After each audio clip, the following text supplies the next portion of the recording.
السلام علیکم ورحمۃ اللہ وبرکاتہ۔ حامد و مصلی اما بعد، اعوذ باللہ من الشیطان الرجیم، بسم اللہ الرحمن الرحیم۔ یقول اللہ سبحانہ وتعالی وما آتاکم الرسول فخذوه وما نہاکم عنہ فانتہوا۔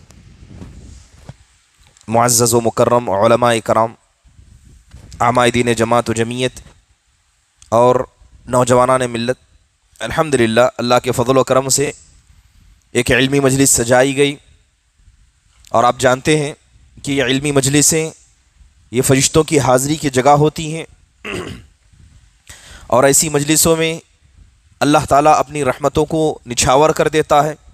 اللہ سے دعا ہے کہ جن جماعت و جمعیت کے لوگوں نے، جن نوجوانوں نے اس طرح کے پروگرام کا انعقاد کیا ہے، اللہ تعالیٰ ان کو مزید توفیق عطا فرمائے اور انہیں حوصلہ و ہمت عطا کرے، اور ایسے ہی مستقبل کے لیے اور مزید کام کرنے کی اللہ انہیں توفیق عطا فرمائے۔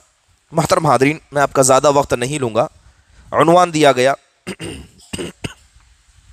کہ صحابہ اکرام رضوان اللہ علیہ مجمعین اور اتباع سنت، کہ صحابہ اکرام کیسے اللہ کے نبی علیہ الصلاۃ والسلام کی اتباع کرتے تھے، اس کے کچھ گنے چنے مثالیں آپ کے سامنے پیش کر کے اپنی جگہ لوں گا۔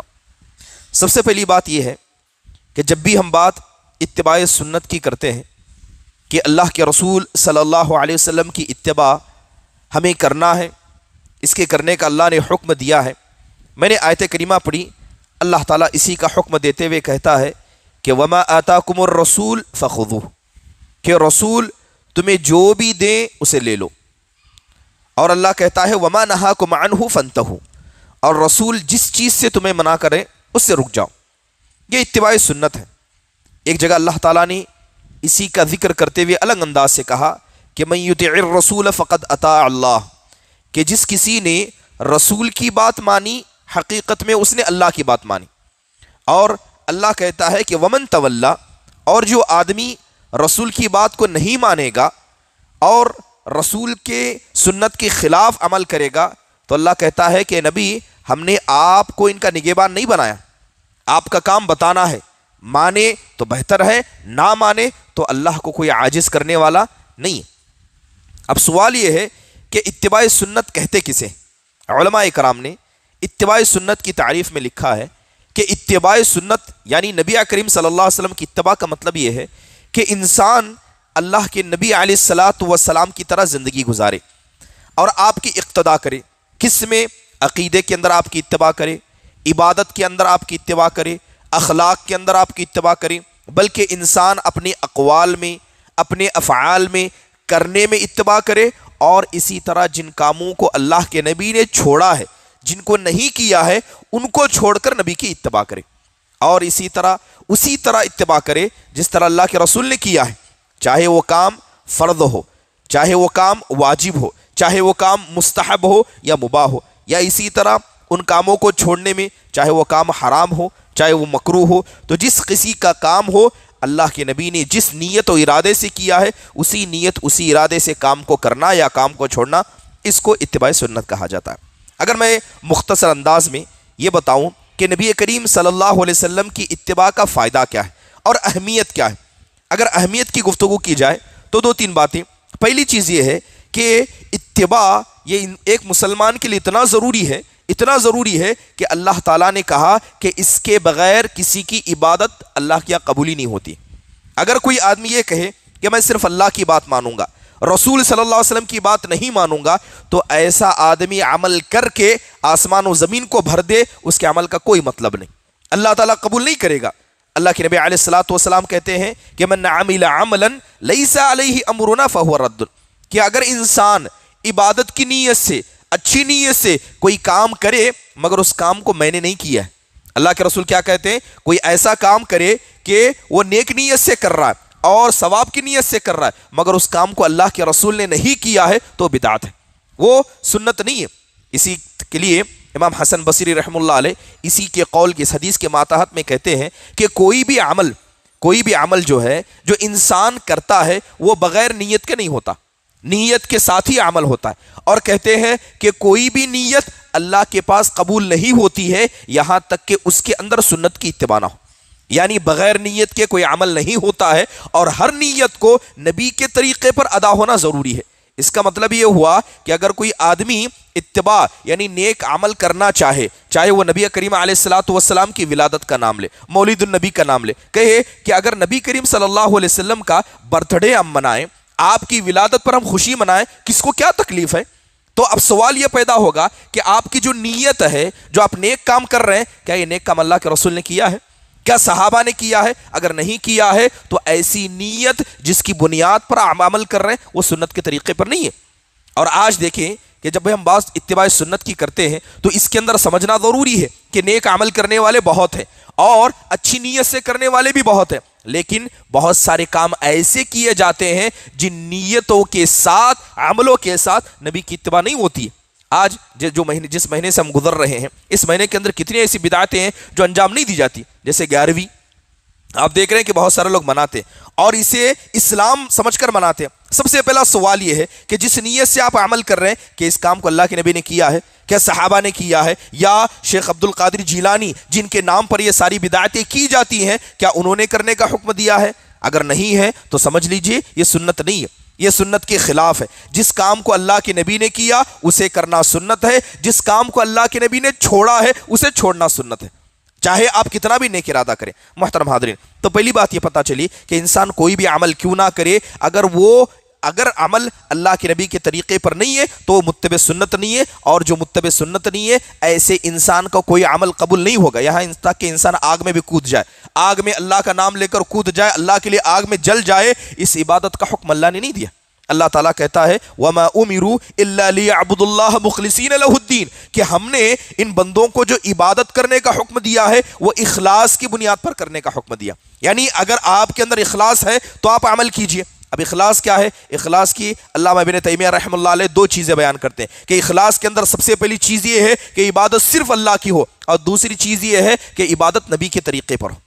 عبادت صرف اللہ کی ہو اور دوسری چیز نبی کے طریقے پر ہو۔ اگر نبی نے آگ میں کودا ہے آپ بھی کودیے، اگر نبی نے آگ میں کودنے کو خودکشی بیان کی ہے تو یہ خودکشی ہے، چاہے آپ کی نیت کتنی اچھی کیوں نہ ہو۔ محترم حاضرین، اتباع سنت کا دوسرا بڑا فائدہ یہ ہے کہ جو آدمی نبی کریم علیہ الصلوۃ والسلام کا متبع ہوتا ہے یہ قیامت کے دن جنت میں داخل ہوگا۔ جو نبی کا متبع نہیں ہے وہ جنت میں نہیں جائے گا۔ ایک بڑی مشہور حدیث ہے، اللہ کے نبی علیہ الصلوۃ والسلام نے کہا کہ کل امتی یدخلون الجنت الا من ابا، کہ میری امت کے لوگ جو لا الہ الا اللہ محمد الرسول اللہ پڑھنے والے ہوں گے یہ جنت میں جائیں گے، یہ اللہ کا وعدہ ہے کہ اللہ اس امت کو جنت عطا کرے گا، الا من ابا، مگر آپ نے کہا کہ جس نے میرا انکار کیا وہ جنت میں نہیں جائے گا۔ تو صحابہ نے پوچھا ہے اللہ کے نبی آپ کا انکار کس نے کیا؟ آپ نے کہا کہ جس نے میری اتباع کی اس نے میری بات مانی، جس نے میری مخالفت کی اس نے میرا انکار کیا۔ تو گویا جس نے نبی کے طریقے کو چھوڑا تو ایسا انسان چاہ کر جتنی بھی نیکیاں کرے، اچھی نیت سے کرے، ایسے انسان کا عمل اسے جنت میں نہیں لے جا سکتا۔ محترم حاضرین، یاد رکھیے آج نبی کریم علیہ الصلوۃ والسلام کی اتباع کے دعوے کرنے والے بہت ہیں۔ ہر ایرا غیرہ جو اپنے آپ کو مسلمان کہتا ہے، جو کبھی نماز بھی نہیں پڑھتا، سال میں ایک مرتبہ اس کا اسلام جاگتا ہے، وہ بھی اپنے آپ کو نبی کریم صلی اللہ علیہ وسلم کو متبع کہتا ہے۔ اللہ تعالیٰ ایک معیار بیان کرتا ہے، کہتا ہے کہ قل ان کنتم تحبون اللہ فاتبعونی یحببکم اللہ۔ معیار یہ ہے کہ اگر تمہیں اللہ سے محبت ہے تو اللہ کی بات مانو، رسول سے محبت ہے تو رسول کی بات مانو۔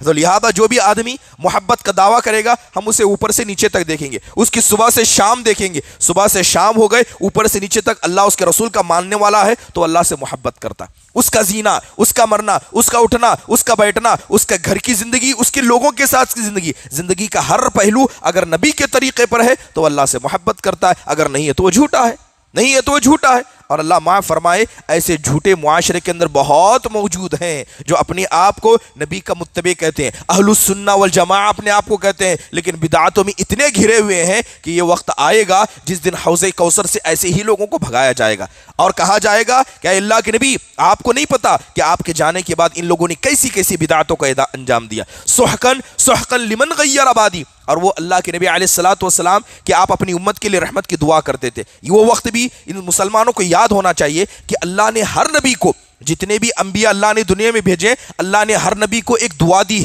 ایک ہتھیار دیا، اس ہتھیار کا استعمال کر سکتے۔ سارے نبیوں نے ان دعا کا استعمال کیا مگر اللہ کے نبی نے اس دعا کا استعمال نہیں کیا۔ وہ دعا ایسی تھی کہ جو مانی جاتی اللہ قبول کر لیتا، اللہ کے نبی نے اس دعا کو اٹھا کر رکھا ہے۔ اور وہ دعا کیا ہے کہ اللہ کے نبی اس کا سہارا لے کر اپنے اس امت محمدیہ کے جو توحید پرست ہیں ان کے لیے سفارش کریں گے۔ مگر وہ بد نصیب جو اپنے آپ کو نبی کی محبت کا دعویٰ کریں گے مگر بدعتوں میں گھرے ہیں، ایسے بد نصیب اس دعا سے بھی محروم ہو جائیں گے، ایسی دعا سے بھی محروم ہو جائیں گے۔ محترم حاضرین، چلیے گفتگو کرتے ہیں صحابہ کے حوالے سے۔ آپ یہ بات جانتے ہیں کہ صحابہ کرام کو جو مقام و مرتبہ ملا یہ اللہ نے دیا، اللہ تعالیٰ نے چنا ہے۔ حضرت عبداللہ بن مسعود رضی اللہ عنہ کی بڑی مشہور حدیث ہے کہ ایک مرتبہ اللہ کے نبی علیہ الصلوۃ والسلام مغرب کی نماز آپ نے پڑھائی اور آپ اپنے گھر چلے گئے۔ اب صحابہ کرام کی ایک جماعت مغرب کی وقت بیٹھی تھی، ان کا ارادہ تھا کہ ہم عشاء کی نماز بھی اللہ کے نبی کے ساتھ پڑھ کر جائیں گے، مطلب مغرب سے لے کر عشاء تک ہم آپ کا انتظار کریں گے، گھر نہیں جائیں گے۔ اللہ کے نبی گھر چلے گئے تھے، جب عشاء کا وقت قریب ہوا تو اللہ کے نبی اپنے گھر سے واپس آئے۔ آپ نے مسجد میں چند لوگوں کو اکٹھا دیکھا، انہی لوگوں کو جن کو آپ نے مغرب کے وقت دیکھا تھا، تو اللہ کے نبی کا چہرہ خوش ہوا، تو اللہ کے نبی نے پوچھا کہ تم کیوں بیٹھے ہو؟ تو صحابہ نے کہا اے اللہ کے نبی علیہ الصلوۃ والسلام، ہم نے مغرب کی نماز آپ کے ساتھ ادا کی تو ہمارا ارادہ یہ تھا کہ ہم عشاء تک بھی آپ کا انتظار کریں اور عشاء کی نماز بھی آپ کے ساتھ پڑھ کر جائیں۔ تو اللہ کے نبی علیہ الصلوۃ والسلام کا چہرہ اور کھل اٹھا، تو اللہ کے نبی نے کہا اللہ اجلسکم، کہا یہ بتاؤ، قسم کھا کر بتاؤ کہ اسی وجہ سے بیٹھے ہو؟ صحابہ نے کہا کہ ہاں اللہ کا رسول، ہم اسی وجہ سے بیٹھے۔ اور اللہ کے نبی نے اپنا ہاتھ آسمان کی طرف کیا، ہاتھ آسمان کی طرف کیا، اور آپ علیہ الصلوۃ والسلام نے کہا النجوم امنۃ للسماء فاذا ذهبت النجوم اتى السماء ما توعد۔ اللہ کے نبی نے کہا اس بات کو غور سے سنو، یہ ستارے یہ آسمان کے لیے سیفٹی ہے، جس دن ستارے ختم اللہ آسمان کو لپیٹ کر رکھ دے گا، آسمان ختم ہو جائے جب تک ستارے زندہ ہیں یا آسمان زندہ ہے۔ پھر آپ علیہ الصلوۃ والسلام آگے بات کہتے ہیں انا امنۃ لامتی، کہتے ہیں کہ میں میری امت کے لیے امانت کا باعث ہوں، جب تک میں تمہارے بیچ میں ہوں اللہ تم کو ہلاک نہیں کرے گا، اللہ تم کو برباد نہیں کرے گا۔ آپ نے اپنے صحابہ کا نام لیا، کہا کہ جب تک میں موجود ہوں تم ہلاک و برباد نہیں ہوگے۔ پھر آپ کہتے ہیں کہ میرے اصحاب، میرے صحابہ میری امت کے لیے امانت کا باعث ہے، جب تک یہ موجود ہیں بدعت کی بھی مجال نہیں کہ ان کی موجودگی میں بدعت آئے، لہذا جب تک صحابہ تھے بدعتیں نہیں آئے۔ پھر اللہ کے نبی علیہ الصلوۃ والسلام نے کہا کہ جیسے ہی صحابہ دنیا سے چلے جائیں گے لوگ نئی نئی بدعتوں کو انجام دیں گے۔ تو آپ اس حدیث پر غور کریں کہ اللہ کے نبی کی موجودگی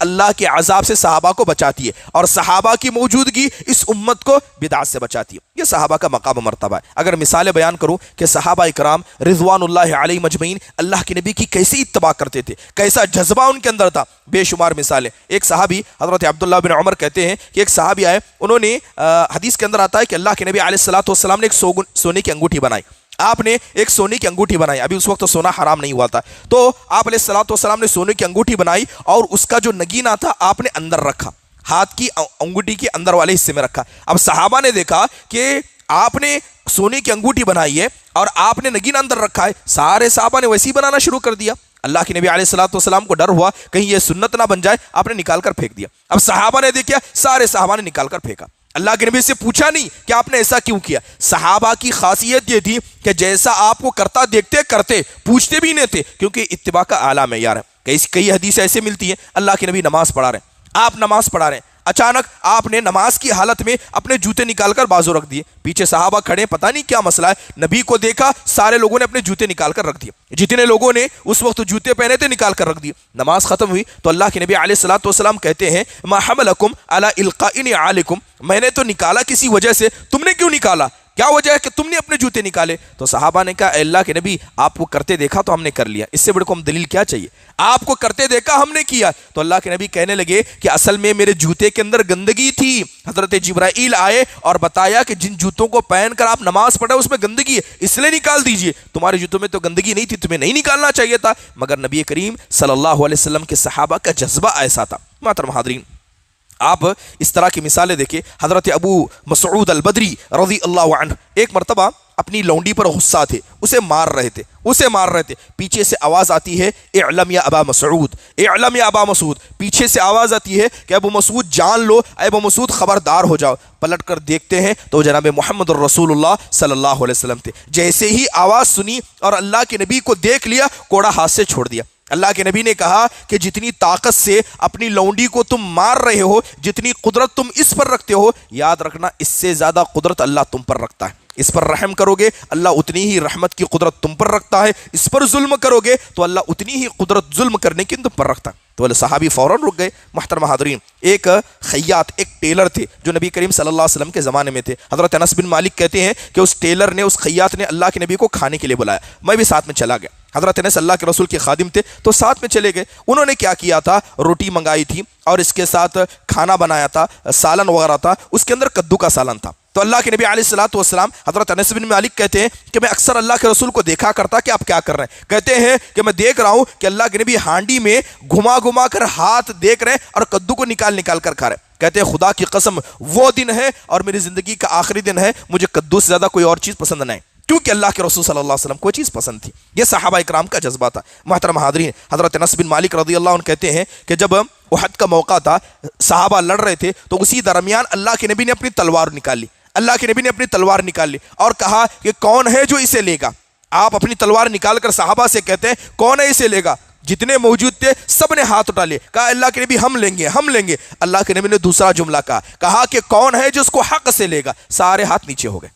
جب اللہ کے نبی نے کہا کون لے گا، سب نے اٹھایا، لیکن جیسے ہی اللہ کے نبی نے کہا کہ کون اس کو حق سے لے گا تو صحابہ کو پتا تھا حق سے لینا کیا ہوتا ہے، سب کے ہاتھ نیچے ہو گئے۔ ایک صحابی کھڑے ہو گئے اور کہنے لگے اللہ کے نبی میں لوں گا۔ ان کا نام سماک بن خرشہ، جنہیں ابو دجانہ کہا جاتا تھا، حضرت سماک بن خرشہ ابو دجانہ رضی اللہ عنہ کھڑے ہوئے کہنے لگے اللہ کے نبی میں حق سے لیتا ہوں، میں حق سے لوں گا، اس کا حق میں ادا کروں گا، کیونکہ حضرت ابو دجانہ نے وہ لیا اور مشرکین کی جو صفیں تھی صفوں کو الٹ دیا تھا۔ محترم حاضرین، یہ صحابہ اکرام کی بہت ساری ایسی مثالیں تھیں۔ کتنی ایسی مثالیں آپ جانتے ہیں کہ صحابہ کے زمانے میں ابتدائی اسلام میں خاص کر عرب کے لوگ شراب پیتے تھے، اور جو شراب پیتا ہے اسے لت لگ جاتی ہے، وہ ایڈکٹ ہو جاتا ہے۔ شراب کو کوئی جلدی نہیں چھوڑتا، جس طرح بیڑی سگریٹ کو کوئی جلدی نہیں چھوڑتا، لیکن نبی کریم علیہ الصلوۃ والسلام کا فرمان سن کر صحابہ نے کیا کیا، گھر کے اندر موجود کی ساری شراب پھینک دی تھی۔ مدینہ کے اندر شراب کی ندیاں بہہ گئی تھی۔ ایک انسان جس کا عادی ہو، وہ انسان کے پاس بڑا موٹیو چاہیے، ایک بڑا مضبوط پہلو چاہیے، تبھی جا کر انسان اپنی عادتوں سے باز آتا ہے۔ محترم حاضرین، اس کے علاوہ بے شمار روایتیں موجود ہیں۔ حضرت عبداللہ بن مسعود رضی اللہ عنہ کی بڑی پیاری حدیث ہے کہ ایک مرتبہ جمعہ کا خطبہ تھا، اللہ کے نبی ممبر پر کھڑے، آپ نے کچھ صحابہ کو مسجد کے باہر، مسجد کے قریب میں کھڑا دیکھا تو آپ نے کہا کہ بیٹھ جاؤ۔ آپ خطبے پر کھڑے ہیں اور خطبے کے دوران اللہ کے نبی نے کہا کہ بیٹھ جاؤ۔ حضرت عبداللہ بن مسعود جو مسجد کے دروازے پر تھے، ابھی داخل ہو رہے تھے، جیسے ہی اللہ کے نبی کو کہتے سنا بیٹھ جاؤ، وہ دروازے پر بیٹھ گئے۔ اب انہیں نہیں معلوم کہ اللہ کے نبی نے کسے بیٹھنے کے لیے کہا ہے، لیکن اللہ کے نبی سے زبان سے سنا کہ بیٹھ جاؤ، دروازے پر بیٹھ گئے۔ اللہ کے نبی ممبر پر ہنسنے لگ گئے، نبی صلی اللہ علیہ وسلم مسکرانے لگے، کہنے لگے عبداللہ اندر آ جاؤ، میں نے تمہیں بیٹھنے کے لیے نہیں کہا، لیکن صحابہ کا جذبہ تھا کہ جب نبی نے کہا ہے تو کرنا ہے، اور جیسے کہا ویسے کرنا ہے، نہ سوال کرنا ہے، کیونکہ اتباع اسی کو کہا جاتا۔ محترم حاضرین، صحابہ اکرام رضوان اللہ علیہم اجمعین، یہ نبی کریم صلی اللہ علیہ وسلم کی سچی محبت تھی۔ آپ صحابہ کی زندگیوں کو دیکھیے کہ کس قدر محبت اللہ کے نبی علیہ الصلوۃ والسلام تھی۔ حضرت مسور بن مخرمہ رضی اللہ عنہ کی ایک بڑی مشہور روایت ہے، جب حدیبیہ کا موقع تھا تو ایک مشرک آیا، اس نے اللہ کے نبی علیہ الصلوۃ والسلام سے گفتگو کرنا چاہیے تاکہ مسلمان واپس چلے جائیں۔ لمبا قصہ ہے، آپ نے بارہا سنا ہوگا۔ تو وہ بیان کرتے ہیں کہ خدا کی قسم میں بڑے بڑے بادشاہوں کی مجلس میں بیٹھا ہوں، بڑی بڑی بادشاہوں کی مجلس میں بیٹھا ہوں، مگر کبھی بھی میں نے بادشاہ کے جو حواری ہیں، جو بادشاہ کے ماننے والے ہیں، اپنے بادشاہ کی اتنی عزت کرتے ہوئے کسی کو نہیں دیکھا جتنا صحابہ اللہ کے رسول کی عزت کرتے۔ جب اللہ کے نبی بولتے سب خاموش ہو جاتے، آپ وضو کرتے، آپ کے وضو کا ایک قطرہ صحابہ نیچے گرنے نہیں دیتے تھے، اور صحابہ اکرام جو جسم سے ہٹے کٹے، اللہ کے رسول جب بیٹھ جاتے تھے تو کسی صحابی کی جرت نہیں آپ کو گھور کر دے کے، آنکھ بھر کر دے کے، سارے مارے احترام کے آنکھ بھی نیچے رکھا کرتے تھے۔ یہ صحابہ اکرام رضوان اللہ علیہم اجمعین کے اعمال تھے، یہ ان کے دل کی محبت تھی، تبھی جا کر تو اللہ تبارک و تعالیٰ نے ساتوں آسمان کے اوپر سے کہا تھا رضی اللہ عنہم ورضوا عنہ، کہ اللہ ان سے خوش ہوا اور یہ اللہ سے خوش ہوئے۔ یہ صحابہ کو مقام ملا۔ محترم حاضرین، صحابہ اکرام رضوان اللہ علیہم اجمعین نے جب اللہ کے نبی علیہ الصلوۃ والسلام کی ساتھ دینے کا ارادہ کیا تو ان کا ارادہ دل سے تھا، اپنا غیر صحابہ نے نہیں دیکھا۔ اگر ان کا اپنا بھی، اگر باپ بیٹا مسلمان ہوتا تو باپ کی پرواہ نہیں کرتا، اگر باپ مسلمان ہوتا تو بیٹے کی پرواہ نہیں کرتا۔ کئی ایسے مثالیں ملیں گے۔ عبداللہ بن ابی بن سلول کا ایک بڑا مشہور واقعہ ہے کہ اللہ کے نبی علیہ الصلوۃ والسلام دعوت و تبلیغ کے لیے مدینہ سے باہر جایا کرتے تھے، اور اکثر آپ علیہ الصلوۃ والسلام اپنے گدھے پر بیٹھ کر جایا کرتے۔ ایک مرتبہ اللہ کے نبی علیہ الصلوۃ والسلام گدھے پر بیٹھ کر باہر گئے تھے، اور دعوت و تبلیغ کر کے جب واپس آ رہے تھے تو جب مدینہ میں داخل ہو رہے تھے تو وہاں پر عبداللہ بن ابی بن سلول جو منافقوں کا سردار تھا، یہ مدینہ کے انٹرنس میں بیٹھا ہوا تھا، گیٹ کے پاس بیٹھا ہوا تھا۔ جیسے ہی اس نے اللہ کے نبی کو آتے دیکھا تو اس نے اپنی ناک پر ہاتھ رکھ لیا، ناک پر ہاتھ رکھ کے کہتا ہے کہ ابن ابی کبشہ کے اس گدھے نے، ابن ابی کبشہ کے اس گدھے کی بدبو نے ہمیں پریشان کر دیا۔ ابھی ابن ابی کبشہ یہ اللہ کے نبی صلی اللہ علیہ وسلم کے نانا کے خاندان سے تھے، اور آپ جانتے ہیں کہ عرب کے لوگ کیا ہے، جب کسی کو عیب دلانا ہوتا تو ان کے باپ دادا میں کسی ایسا کا نام ذکر کرتے جسے کوئی نہیں جانتا تھا۔ اب اللہ کے نبی علیہ الصلوۃ والسلام کے دادا عبد المطلب، مشہور دادا، سب جانتے تھے، تو اس نے وہ نام نہیں لیا، اس نے ایک گمنام نام لیا اور کہا کہ ابن ابی کبشہ جو اللہ کے نبی کے ناناؤں میں سے تھے، کہا کہ ان کے بیٹے کے گدھے کی بدبو نے ہمیں پریشان کر دیا۔ اب اللہ کے نبی علیہ الصلوۃ والسلام یہ سارا معاملہ دیکھ رہے ہیں کہ عبداللہ بن ابی سلول کر رہا ہے، اللہ کے نبی نے اس کو بھی دعوت دی، اللہ کے نبی نے اسے دعوت دی، اور جب آپ پلٹنے لگے تو آپ کہتے ہیں انا النبی لا کذب انا ابن عبد المطلب، اللہ کے نبی کہتے ہیں کہ میں نبی ہوں، سچا نبی ہوں، جھوٹا نہیں ہوں، اور میں ابن ابی کبشہ کا نہیں عبد المطلب کا بیٹا ہوں۔ آپ نے اپنے مشہور باپ کا نام لیا۔ اس وقت باپوں سے فخر کی جاتی تھی، تو اللہ کے نبی نے کہا کہ تم نے مجھے ابن ابی کبشہ کا نہیں، میں عبد المطلب کا بیٹا ہوں، یہ میرے دادا ہے جو مشہور ہے، ان کا نام لو۔ اب یہ سارا معاملہ ہوا، صحابہ اکرام کو پتا چلا، اور صحابہ میں عبداللہ بن ابی بن سلول جو منافقوں کا سردار تھا، ان کا ایک بیٹا جس کا نام عبداللہ تھا، ان کو بھی پتا چلا۔ اب یہ صحابی اللہ کے رسول کے پاس آئے، اللہ کے نبی علیہ الصلوۃ والسلام نے بھری مجلس میں کہا کہ اس عبداللہ بن ابی بن سلول نے بہت پریشان کر دیا، کون ہے جو مسلمانوں کو اس سے نجات دے؟ گویا آپ کہہ رہے تھے کون ہے جو اسے قتل کر دے؟ اب صحابہ کرام تیار ہونے لگے، حضرت عمر کہتے ہیں مجھے دیجئے، میں مار دوں گا اس کو۔ اب یہ گفتگو چل رہی ہے، اسی دوران حضرت عبداللہ جو عبداللہ بن ابی بن سلول کے بیٹے تھے مجلس میں آ گئے، اللہ کے نبی سے کہتے ہیں اللہ کے نبی آپ مجھے اجازت دیجئے، آپ مجھے اجازت دیجئے کہ میں اپنی باپ کو مار دوں گا، کیونکہ اگر کوئی غیر میرے باپ کو مارے گا اور وہ چلتا پھرتا رہے گا، ماری غیرت کے میں بھی اسے مار سکتا ہوں، لہذا آپ مجھے اجازت دیں کہ میں اپنی باپ کی گردن ماروں، کیونکہ اس نے آپ کو پریشان کیا، اس نے آپ کو برا بھلا کہا ہے۔ سبحان اللہ، قربان جائیں ایسے صحابہ اکرام کے جذبوں پر کہ انہوں نے اپنے باپوں کا بھی خیال نہیں کیا، کیونکہ جب بات اتباع سنت کی آتی ہے، کیا باپ کیا بیٹا، نبی کریم علیہ الصلوۃ والسلام کی محبت کے سامنے میں، اسلام کی محبت کے سامنے میں سارے ہیچ ہیں۔ اسی لیے جب بدر کا موقع آیا، یہ تو مثال بھی بیٹے کی، باپ کی مثال دیکھیے، جب غزوہ بدر کا موقع تھا تو لمبا عرصہ ہو گیا، حضرت ابوبکر کی خلافت تھی، ان کے ایک بیٹے حضرت ابوبکر کے بیٹے عبد الرحمن تھے، تو عبد الرحمن اپنے باپ سے گفتگو کرتے ہوئے کہتے ہیں اے ابا جان، آپ کو بدر کا موقع یاد ہے؟ کہا کہ ہاں یاد ہے،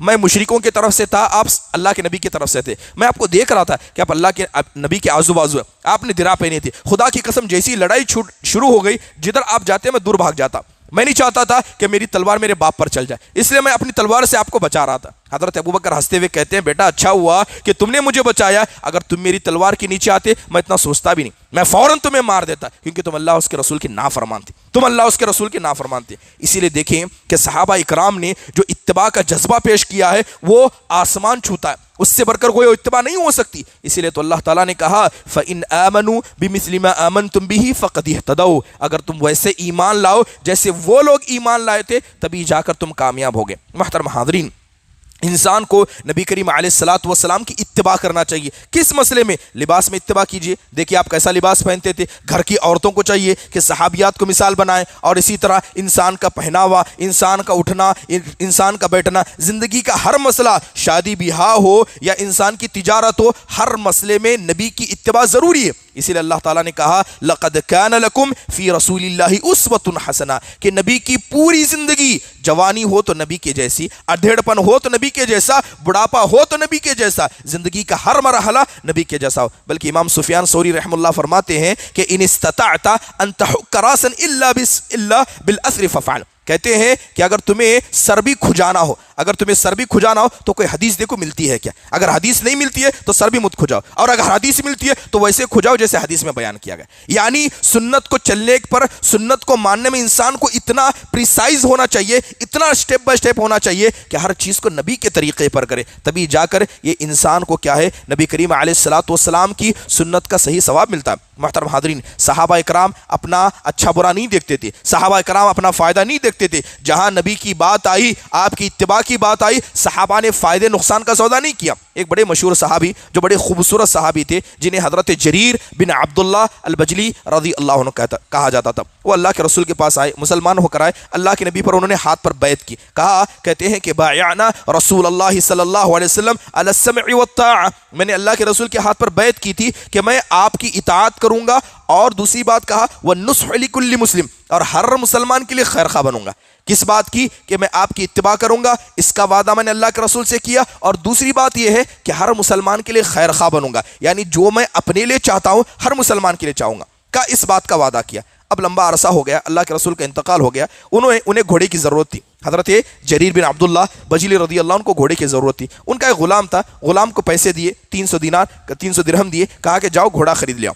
تو لہذا وہ غلام گیا، اور غلام نے کہا کہ میں گھوڑے کے مالک کو بھی لے کر آؤں گا، آپ ڈیل کر لیجئے۔ ٹھیک ہے، اچھی بات ہے۔ تو گھوڑا لایا، ایک بڑا خوبصورت گھوڑا لایا، اور اس نے بات کی تھی کہ 300 درہم میں یہ ڈیل ہو جائے گی۔ جیسے ہی وہ گھوڑا لایا گیا، حضرت جریر بن عبداللہ بجلی رضی اللہ عنہ دیکھ رہے ہیں، تو اس کے آقا سے پوچھا کتنے میں بیچو گے؟ تو وہ گھوڑے کا مالک کہتا ہے کہ آپ کے غلام نے تو 300 کی بات کی ہے۔ تو حضرت جریر کہتے ہیں کہ اگر 400 دوں گے تو لے لو گے؟ کہا کہ ہاں لے لوں گا۔ کہا اگر 500 دوں گا تو لے لو گے؟ کہا کہ ہاں لے لوں گا۔ اگر 600 دوں؟ کہا کہ ہاں۔ اگر 700 دوں؟ کہا کہ ہاں۔ کہا اگر 800 دوں؟ کہا کہ ہاں۔ کہا 800 دے دو۔ 500 لیے غلام سے، 300 غلام سے لیے، اور 500 اپنے ملا کے 800 کیا ہے دے کر گھوڑے کو خرید لیا۔ اب ان کا غلام کہتا ہے کہ میرے مالک کو ہو کیا گیا؟ تجارت میں اصل کیا ہے؟ انسان اپنی چالاکی دکھا کر مہنگی چیز کو سستا کیسا لے، یہ چالاکی تجارت ہے۔ لیکن جریر بن عبداللہ جل رضی اللہ عنہ نے 300 کے گھوڑے کو کتنے میں خریدا؟ 800 میں خریدا۔ غلام نے پوچھا آپ نے ایسا کیوں کیا؟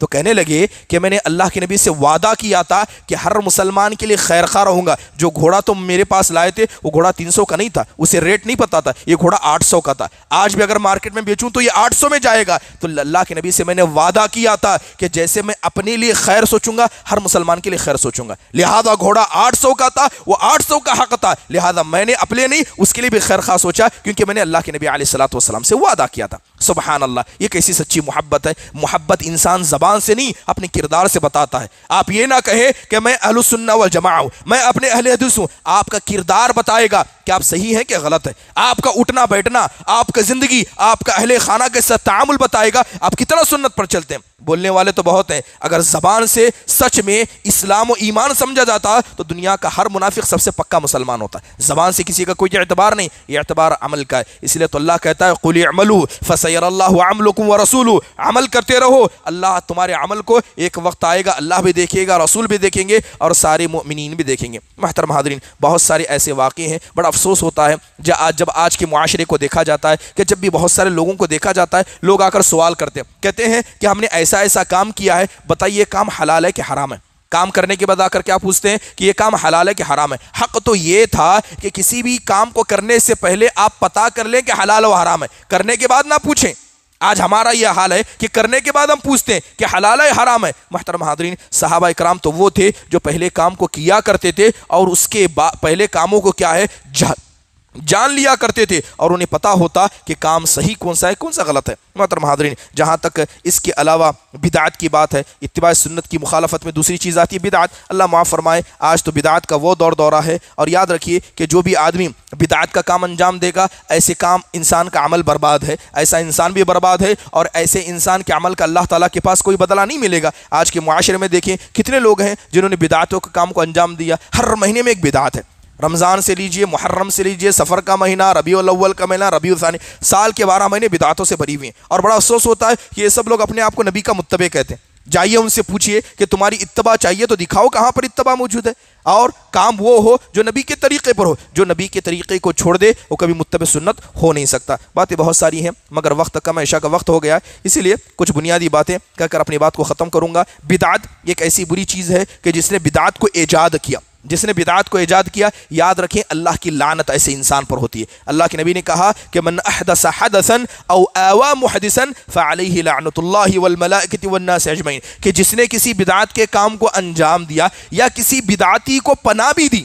آپ کا کرائے کا گھر ہے، پتہ ہے کہ بدعتی ہے، کرائے کے گھر میں بھی کسی بدعتی کو رکھا آپ نے، اللہ کے نبی کہتے ہیں ایسے پر میری لعنت ہے۔ اللہ کہتا ہے کہ میری لعنت ہے، فرشتوں کی لعنت ہے، اور جتنے لوگ لعنت کر سکتے، گالی دے سکتے، برا بلا کہہ سکتے، اللہ تعالیٰ کی لعنت بھیج سکتے، ان سب کی لعنت ایسے انسان پر ہے۔ بدعتی اتنا اللہ کے نزدیک برا ہے، اور قیامت کے دن اللہ کے نبی علیہ الصلوۃ والسلام کی شفاعت سے ان کو محروم کیا جائے گا۔ اور یاد رکھیے کہ ایسے لوگ قریب ہے کہ جو بدعتوں کو انجام دیتے ہیں، کبھی ان کو اللہ تعالیٰ اچھی موت کی توفیق نہیں دے گا۔ ہمیشہ علماء اکرام نے لکھا ہے اور آیات و حدیث کی بنیاد پر لکھا ہے کہ بدعتی ہمیشہ بری موت مرتا ہے، فتنے کی موت مرتا ہے۔ قرآن میں اللہ کہتا ہے فَلْيَحْذَرِ الَّذِينَ يُخَالِفُونَ عَنْ أَمْرِهِ أَن تُصِيبَهُمْ فِتْنَةٌ أَوْ يُصِيبَهُمْ عَذَابٌ أَلِيمٌ، کہ جو لوگ اللہ اور اس کے رسول کی کھل کر مخالفت کرتے ہیں، ایسے لوگوں کو فتنے سے ڈرنا چاہیے، کہیں اللہ موت کے وقت ان کو فتنے میں مبتلا نہ کر دے، اللہ کہیں بری عمل پر ان کا خاتمہ نہ کر لے۔ محترم حاضرین، یہی ساری باتیں تھی۔ اللہ تعالیٰ سے دعا ہے کہ اللہ تبارک و تعالیٰ ہم کو بھی متبع سنت بنائے